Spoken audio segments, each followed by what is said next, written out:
1,00,000 কোটি টাকার নাকি এলএনজি কেনা হচ্ছে শুধু একটা কোম্পানি থেকে।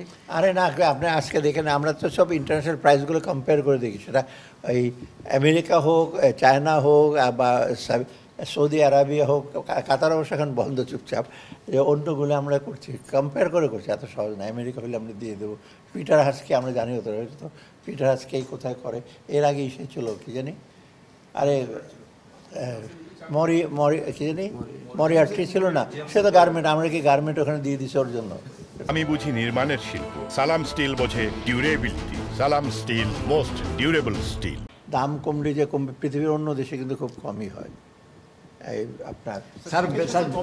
তবে আমাদের এখানে মোটামুটি কিন্তু একটু কিছুটা রেসপন্স হবে, আপনারা দেখছেন। আর রিসেন্টলি নন ফুড ইনফ্লেশনও কমেছে, এটা একটু আপনাদের সার্বিক দেখেন।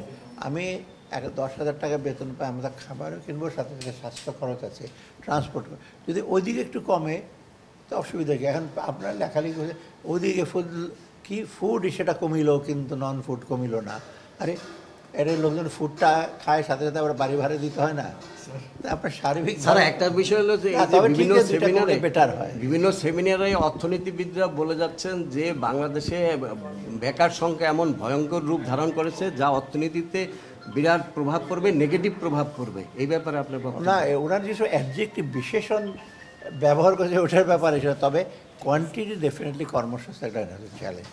কারণ কর্মসংস্থা হয় বেশিরভাগ তো প্রাইভেট সেক্টরে করে। যদি ব্যবসা যদি আপনার একটু মন্থর হয়ে যায়, ডেফিনেটলি হিসেবে পড়বে।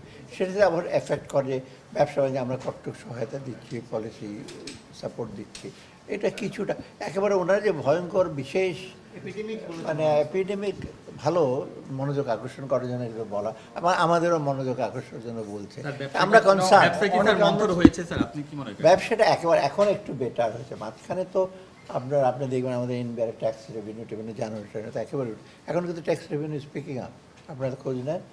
আর এনবিআর যেটা করছে, ট্যাক্স ফাঁকিটাকে দিয়েছে, অনেক কিন্তু উদ্ধার হচ্ছে এগুলো, অনেক ট্যাক্স ফাইল এগুলো এখন উদ্ঘাটন করছে, সেই সময় নজরের পর এসে হয়তো করে না। কর্মসংস্থান ডেফিনেটলি কর্মসংস্থানে আমরা চেষ্টা করছি যে লোকাল প্রজেক্টগুলো যে আছে এগুলো তাড়াতাড়ি আমরা প্রজেক্ট, যেমন আজকে একটা করা হয়েছে আপনার হবিগঞ্জে, ওখানে যদি আমরা প্রজেক্টটা যেটা দিলাম, সেটা ডেফিনেটলি বেশিরভাগই হাইটেক টেকনিক ইউজ করবে না, রাস্তাটাকে আপনার কিছুটা এসে সাবমার্জিবল রাস্তা করবে হবিগঞ্জ যখন একটা জায়গায়, তো ওখানে তো আপনার কর্মসংস্থান হতেই হবে।